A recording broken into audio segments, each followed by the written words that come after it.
What is up, my friend? Welcome to episode number 118 of the Anthony John podcast. In this episode, I'm going to bring on one of my past clients from 7 years ago. It's crazy to think like it's been 7 years. It doesn't feel that long. She's an author, consultant, and a luxury hospitality educator. And in this episode, it really kind of turned into like a hybrid between more of a live coaching conversation and the lessons that she's learned about turning her expertise into a legitimate online business. So if you're wanting some inspiration, a kick in the pants, and a bit of wisdom to help you turn your knowledge into money online, sit back, relax, and enjoy the show.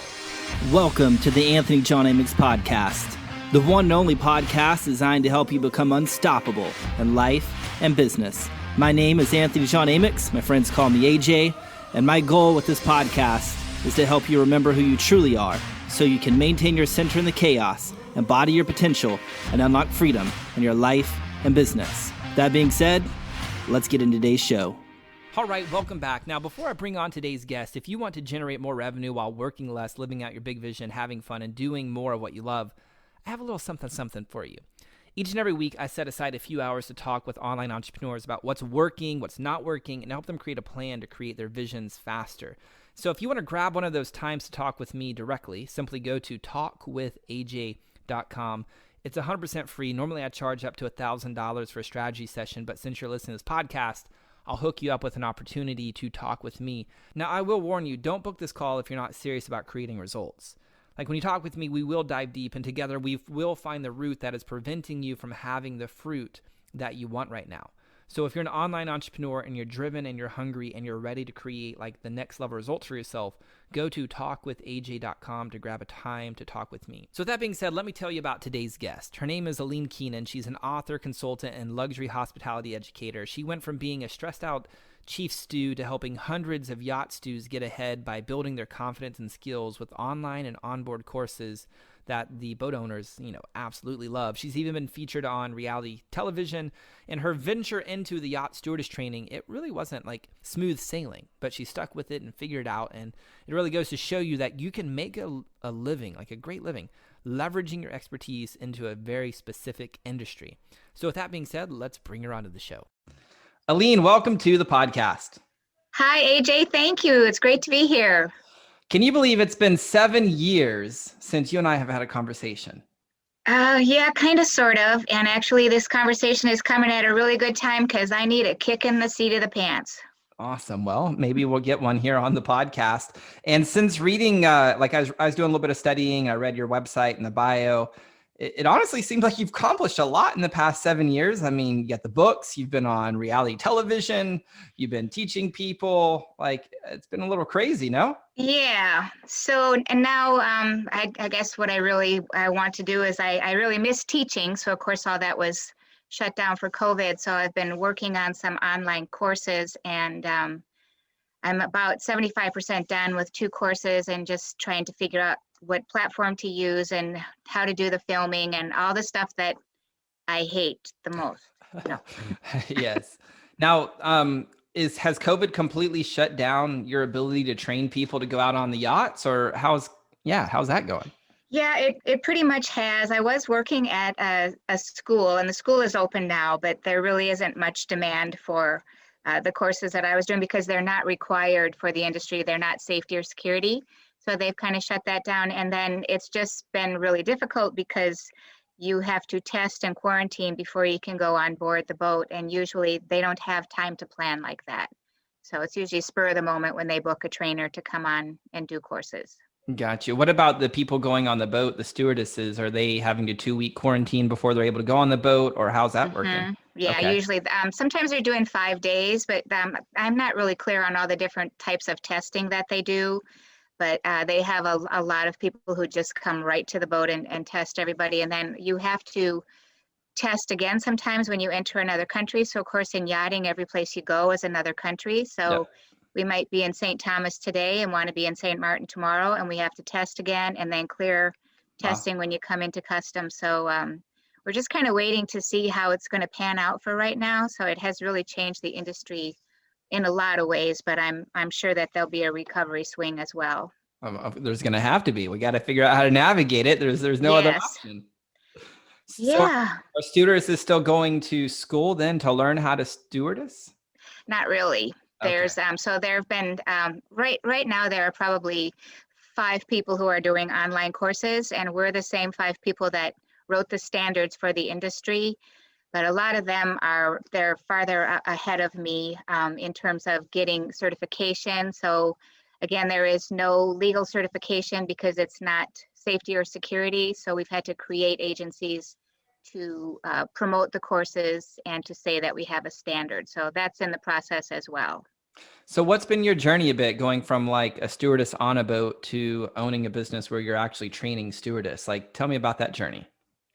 It's been really fun. So when I first talked to you, I was just doing training. So I had been often asked by other captains to come and train the girls just because I was old school and I knew what the standards were that they needed to know. And then I realized that there really wasn't a standard. So I decided that I would get started going on boats and training. So I did that for a while. And then I met a really nice lady at an event one evening, and she was the editor of a yachting newspaper. So she asked me about myself, and I had just started my business. So she did a full page article about my business. And then she asked me to write a column. So I started writing a newspaper column. And so that kept my name out there, and I would be recognized in grocery stores and things. So it was kind of like, oh, this is kind of cool. So then I decided my mom was dying and I wanted to have a book before she passed. And so I started writing a book, and I didn't have it finished when she died. I finished it really about 6 months after she passed, whatever. And then I published the book myself, and then I was hired to teach at an academy. So I taught at the academy, and that was great because, of course, I did all the marketing, and the required courses are safety and security. So then, of course, they would sign up for my classes as well. So I had students 28 days of the week of the month, and I just really enjoyed it because they were there because they wanted to be there, not because they were required to take the course. I really learned a lot about what I think they should know, but really what they wanted to know and what their biggest problems were. And I realized that I had quite a following. So some of them used to call me Yachty 911, and I still get calls and emails all the time when people have problems, and I coach people through. But I really enjoyed that, the one-on-one and the helping people believe that they're adding value to someone's life, which is it's service, and why not do it on a multi-million-dollar yacht instead of the Holiday Inn? Sure. So that's been really rewarding in that aspect. And then also, because we all live together, you have to build a lot of personal and social skills, and you kind of have to get over yourself. And that's been fun to encourage people to do that and to have them stretch their skills and see what they really are capable of. So that's been part of the journey as well. Now, have you always been like super confident to go after the things that you want, or is that something you've developed along the way?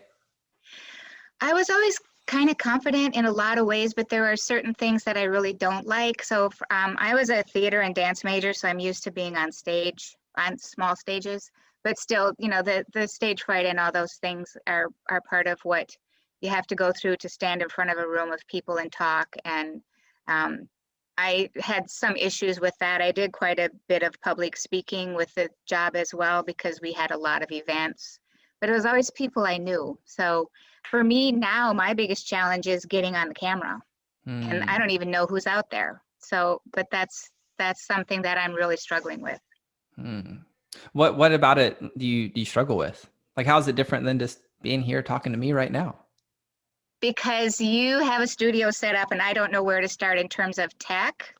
And also, I feel like my teaching method is really old-fashioned because I teach with PowerPoint, and that's what I did in the classroom. So it was great because I could just walk around the room and go to the table and work with them on their projects. And I feel like PowerPoint's really old-fashioned, and I'm overwhelmed by the choices that are out there in terms of tech right now. And of course, I'm appealing to a younger market. So I don't want to be that far behind the times, but to be perfectly honest, I just am. I wasn't, really born with the sense of how to do all the technology. And you helped me so much 7 years ago. I remember you were so patient, taking us step by step and telling me where to move the cursor. And I'm like, I've come a long ways, but those things really tie me up. And I think it has to do with my age group as well, that it's just something that comes harder to the older population.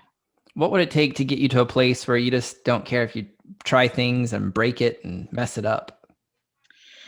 Well, you know what? I feel like right now I really was thinking about that today, because when I wrote the book, I just kept editing and editing and editing. And I had a guy who was helping me, and he's like, just let it go. You're going to have to make mistakes, and then you go on from there. And so for me, like right now, I'm trying to just learn how to use Loom. Yep. But my challenge is that I feel like I need to have a script. And so do I have to have more equipment to do that, or how do I do that without it looking really amateurish? And so that's my biggest thing. And I'm not afraid about me being on camera. I'm afraid about making the wrong tech choices. Yeah. I always tell people my imperfect thing shipped to the market is better than your perfect thing not shipped. I think you're right about that. And you know, the thing is, AJ, I have a lot of people who want to promote me, and it's just I'm just procrastinating, and I'm doing things that are not the best thing for the use of my time. Like I should be blogging. I have 12 years worth of articles that I can repurpose, and I'm just like, I could write a schedule and do that, and then I would be doing something, because I still have a lot of people who follow me, and quite a few people on my list, and I need to start working that. And I can't find the disconnect. If you walked into a room, like a physical room, and let's say there's 50 people who want to learn from you, and you didn't have anything prepared, do you think you'd be able just to walk in the room with expertise that you know that's like ingrained into your bones? You'd be able just to, off the cuff, be able to give them what they need? Yeah, because that's kind of what I did every Monday morning. Awesome. So So I really think I could do that. how would that be any different if there were 30 people sitting on this Zoom recording right now? Well, first of all, I'd probably mess up getting everybody on the call. That's really my attitude. It's really just that. I wouldn't feel uncomfortable, except that I feel like I should have a platform to work from, that I want to have my notes. I'm teaching very specific information, and I want to make sure everything's covered. But that again, I go back to like the PowerPoint, because I just am used to doing that, and pretty much it starts to roll once I start to talk about it. Yep. But I want to make sure I don't miss anything.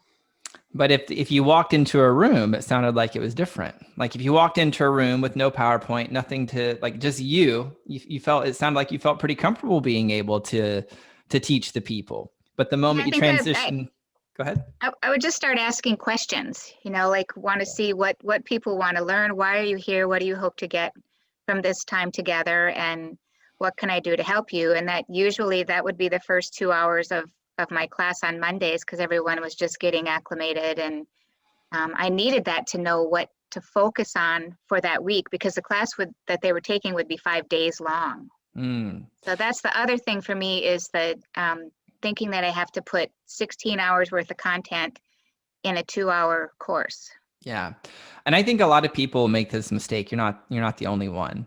And I always tell people, anytime they want the tech to be perfect, there's so many pass up the mountain thing with technology, and technology just really does nothing more than amplify who you are already. Like it's just an amplification tool, right? So if we understand that, then we can have permission to just pick a piece of technology and let it amplify us to the people that we're going to market to the people that we want to serve. Otherwise, if we stay in our head, it'd be like figuring out what pen to write with. I mean, is this Bic pen right? Is this, the Sharpie highlighter the right one to write with? Is this blue marks a lot dry erase marker the one to write with? Like, all three of them will get the job done. This one will probably make it a lot more prettier looking. But the value that I can translate and transmit with any of these tools, if people are open to receive it, like, it's invaluable, right? So That's a very good point. So part of it is trusting ourselves to figure it out, rather than believing a bullshit story that we have to do it perfectly. And if we don't do it perfectly, then people aren't going to listen to us, right? So as you're saying that, that really resonated with me, that the tool can deliver the value no matter what the tool is. And so where my mind went just now was, okay, so I have everything on Constant Contact and that's hard on its own. And now I have to move everything to another platform. So what would be a little chunk that I could start with that would make me feel that I was moving in the right direction? Because I feel like every choice I make is the wrong choice. Yeah, thanks for asking the question. I would just leave everything in Constant Contact if I were you, and just set up a Zoom account. And then you can create the meeting. Like you can pay for Zoom webinar. I think it's like $50 a month or 40 something dollars a month or something of that nature. It'll let you have 100 or 200 people into the room. And you can just send out an email and have them register for the class. And they click the link and they come into the Zoom, and now there they are. They're here just like you are. And we talk and you can ask questions and give yourself permission to figure it out. And what I mean by that is scripture talks about, Jesus talked about the meek inherit the earth. I believe that means those of us who are the most vulnerable have the most influence. So it's like, let's pretend like there's two people teaching what you do. One is like, oh, I got to make sure I'm always perfect. And I don't want people to know that I don't have all my shit together and I don't know technology and oh, fuck, what do they can do? And another one just shows up and is like, hey, this is my first time using Zoom. Bear with me. It may take me about 10 minutes to get rolling, but I promise if you stick with me, I'm going to be able to help you be an amazing stewardess, and you're going to be able to make as much money as you want to and go to amazing exotic places, even in the midst of a pandemic. I got you. So just hang with me as I fumble through getting this already. Which one would you actually respect more as a human being? The vulnerable one. The that vulnerable is one. to admit their vulnerabilities. Exactly. And so in this game, I have learned the more vulnerable I'm willing to be, the more I'm willing to realize I have nothing to prove, nothing to defend to any human being on the planet.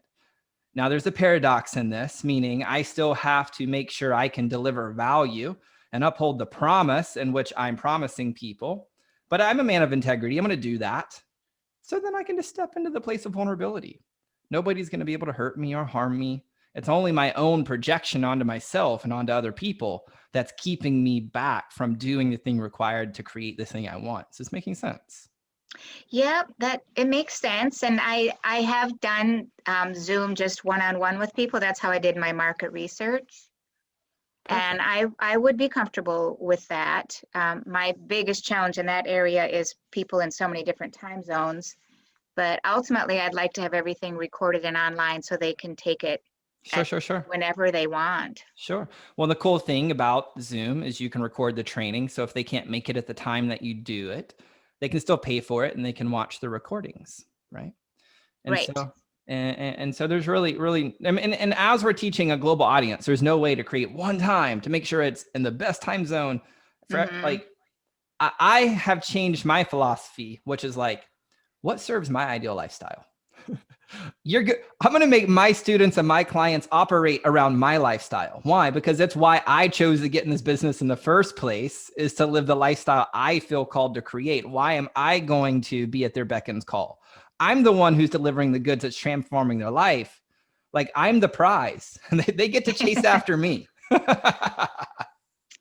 Yeah, that's a really great attitude. And I have really been almost resentful a few times with having to get up at 4 o'clock in the morning to do the call. And that's just I'm just kind of used to that because so many people are in different time zones. But Yeah. And let's just kind of transition a bit and how that belief system, getting up at 4 a.m. and doing something that you resent, like how are stewardesses who are serving and doing things that they resent, how are you modeling doing something that you resent is also perpetuating them to continue doing things that they resent? that's a very good point, and that's really just kind of the lifestyle, because if you're going to be a stewardess, you're going to work 16, 18 hours a day, and you just do it. And on the other hand, that's one of the skills that you learn by doing this job, is you are very tenacious and you realize what you can do if you create a system. Yes. So that's the whole thing, is making a system so that it all works together. So it's not all on one person, that we're doing it as a team. Awesome. Awesome. Awesome. What are some like big breakthroughs that you've had along this journey from going from stewardess to being a magnificent teacher to these people? Like, what are some of the biggest personal breakthroughs you've experienced? Well, I think the biggest breakthrough for me was realizing that I've always felt like I'm a really kind person, and that's been really important to me, and that's a big part of service, whatever. But I really know a lot of stuff, and when I was writing my book, I decided that I needed to become an expert. So I would read for half an hour, 45 minutes every day in a different field. And I was like, who thought you could read about laundry for weeks on end? But I really have a lot of stuff. And then the biggest breakthrough, I think, for me is kind of going back to being vulnerable. I don't feel like I'm not like really prideful or anything, but to realize how vulnerable they are and not make them feel like they're stupid, because that's what most people think, is I'm going to make a terrible mistake, and it could be a terrible mistake. It could be a painting that's worth millions of dollars, or a $5,000 blouse, So the thing for me is to be able to bring it back down to a common level, and still be able to be the one that can prop them up, because that's why I still have people call me all the time, because I make them feel confident, and I make them feel like they can do it, and they can ask me anything they want, and I'll help them find the answer. Awesome. Awesome. What has been one of the biggest mistakes you've made in your career? Waiting too long to do things. Mm. So, and I kind of feel bad about that. And then I say, well, there's a time for everything. But I think that right now I'm on the edge of something that could be really big, because timing wise, it's just opening up. And there's a lot happening online in my space right now, but everybody's doing the same thing, and everybody's teaching you how to get started. And so I'm pretty mad at myself, for I've been working on this for 6 months, and I'm just stuck right now. So I think I could have reached out and found some way to do things differently, and I haven't done that. What's kept you from making a decision to reach out and get help? I know a lot of people, especially here in America, we don't. Like, we wait until like we're curled up into fetal position on the floor with somebody kicking in our teeth before we ask for help. Why do we wait so long?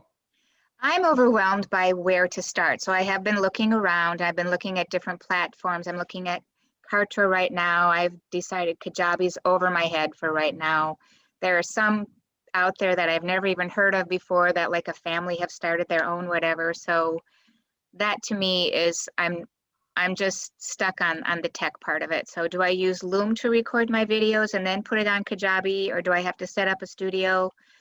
That's really the biggest thing for me, is being stuck there, and I'm just not getting it. I mean, it's like I watch videos, I do weekly challenges and things, and I learn more about equipment, but then when it gets down to actually doing the actual filming, that's where I'm stuck. And do I need a teleprompter? And I think partly I was working with a studio in Miami for a while, and they were a professional film company, and that really, it was fun, but it made me feel even less confident, because they have so much technology, and Totally.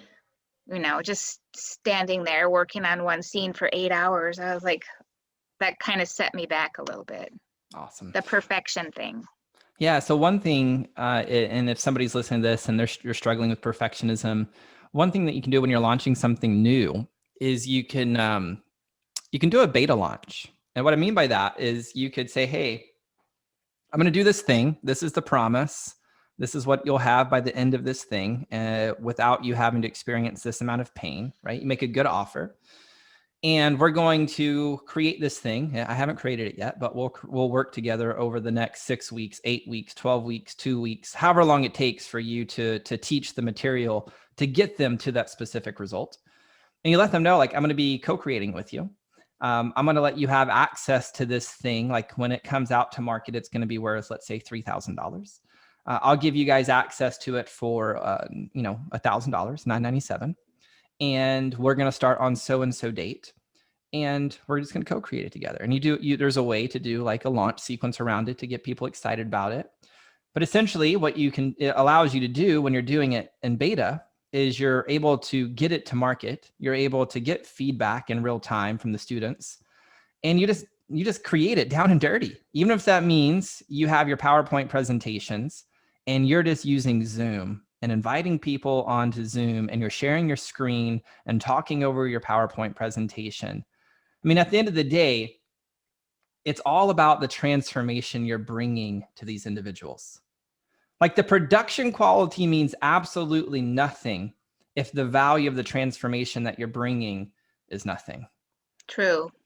Right? So I would rather pay any amount of dollars for just a conversation with somebody who can give me transformation, rather than paying those same amount of dollars or less dollars for a high produced thing that at the end of the day, I'm just like, it's pretty, but like, yeah, like, does that help me?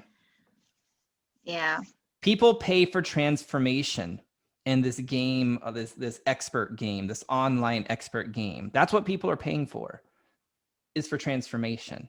They're not paying for production. They're not paying for which technology they're paying for transformation. And the fastest way that we can get that information to the end user so they have the transformation, the faster we can do that, the faster they're getting helped, the faster we're getting helped, and the faster it's a win-win for everybody in the process. Is this making sense? Yeah, that makes sense. Awesome. If you could go back and tell your younger self some wisdom, like share some wisdoms that would help her like create results faster, what would you tell her? Pay attention to the pre-sale. Awesome. You just kind of laid it out for me in a way that I hadn't thought about since I was writing my book. And everybody's like, well, just pre-sell the book. And I'm like, I never thought of doing it like that. But in a sense, that's what I've been doing, because every time I start on a new course, then I post in Facebook and I get 25, 30 people that I get on a call with. And that's where I get my research information for what to write in the course. So good. But that's another way to use it that I hadn't thought of. Yep. So good. There, you can always get paid to create the thing you feel called to create. And then I wouldn't be worried about editing chapter 1 17 times, because I would just teach it and go. That's really where I'm stuck right now. I have like 5 chapters that I just can't get over my damn self. Well, it's like I just created a podcast that drops on, well, I don't know when this releases. It's on one of the Sunday sermon editions. And it's like, it comes down to like, we're either committed to our reasons or we're committed to our results. At the end of the day, and I'm not trying to be a hard ass. And at the end of the day, it really comes down to, are we committed to our reasons or are we committed to our results? I think you're right about that. Sometimes it's a hard pill to swallow for a lot of people, even for myself at times. It kind of is. I kind of feel like I'm in confession right now. Welcome to confession. And it's weird because it's kind of ego driven, because I don't want to make a fool of myself, but really I don't care. But it's just like something, it's like some little thing in there that's still in there that I didn't even really know that I had. For a lot of people, it goes back, and I'm not saying this is for you, and we don't have to dive deep on this publicly, but for a lot of people, their perfectionism goes back to something in childhood, typically where they would not receive, they'd be kicked out, cast out of their tribe. They wouldn't receive love, acceptance, security, etc., if they didn't live up to a certain standard. So there was a way of being, and a decision was made that I have to be perfect, or I have to be this, otherwise I will not be safe. I will die. Like, it really is that extreme. At a biological level, that's what it feels like. That's what it feels like. But I really see, as you're saying that's what I'm thinking about my tribe right now, which is this yachting community.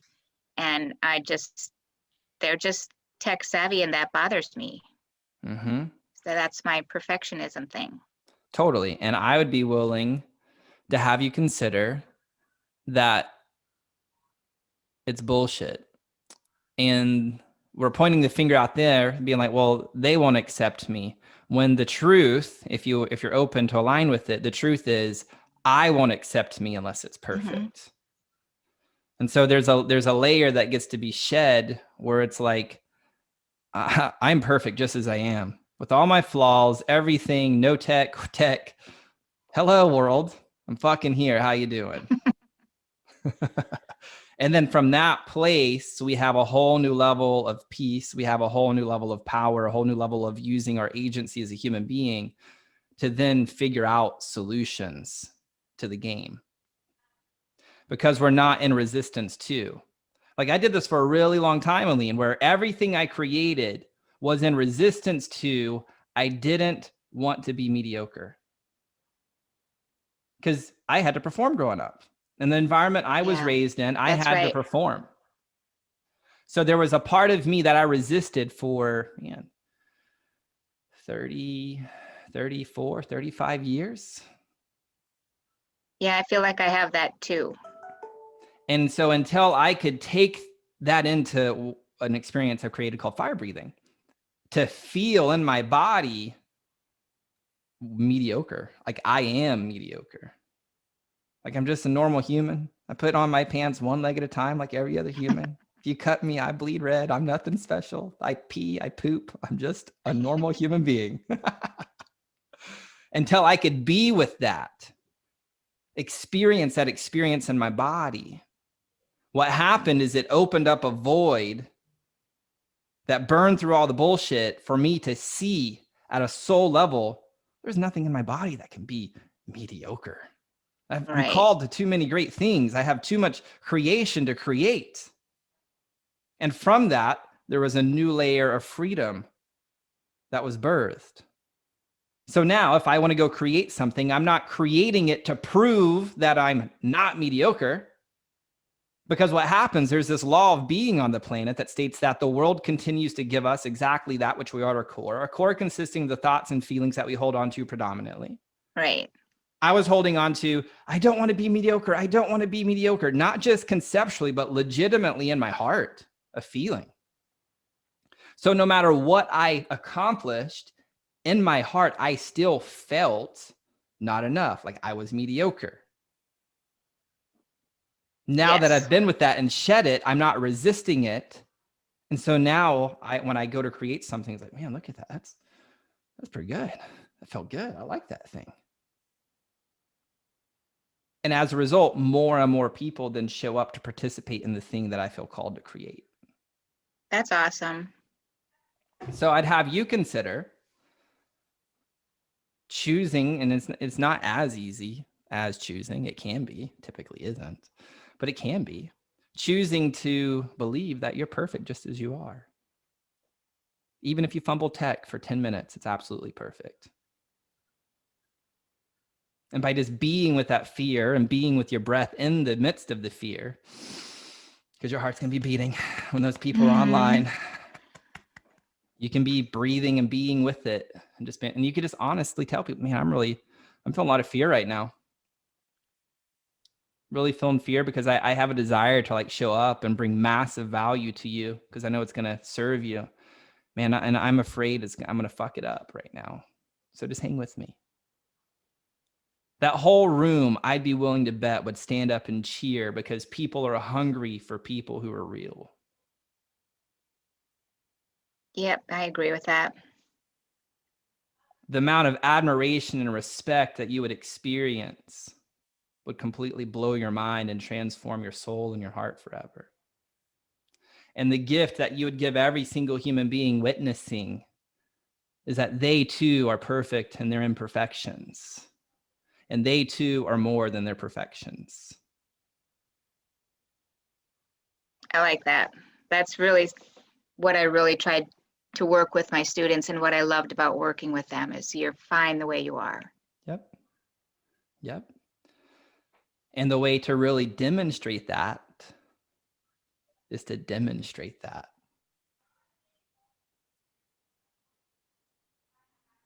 I get that. You get it, but do you get it? Well, now I'm thinking, what do I do next? I say you create the thing, you do the thing, you sell the thing, get them on the course. Like say, hey, this is what I'm going to teach you. This is how much it's going to cost. Do you want to play? If so, go here, buy this thing. And this is the day we're going to start. That's where I'm at, putting that together. Yep. And if you put it out and they pay you, I promise you'll figure it out because you have to. This idea of perfection. So how do I decide?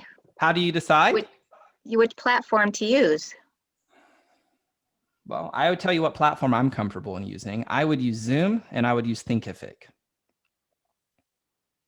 I've heard a lot about Thinkific.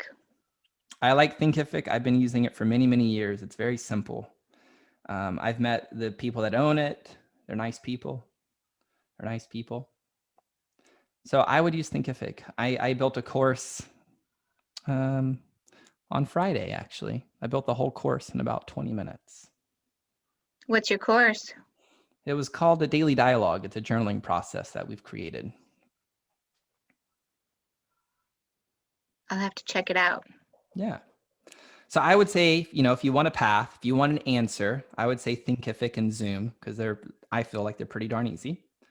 You have constant contact for all of your email correspondence. Honestly, those three things is all you need. You got your email, you have your thing that houses the course, and you have Zoom that's going to allow you to create your content. And honestly, you just need email and Zoom for now until you create it. And then you can put it in Thinkific for people to access the recordings.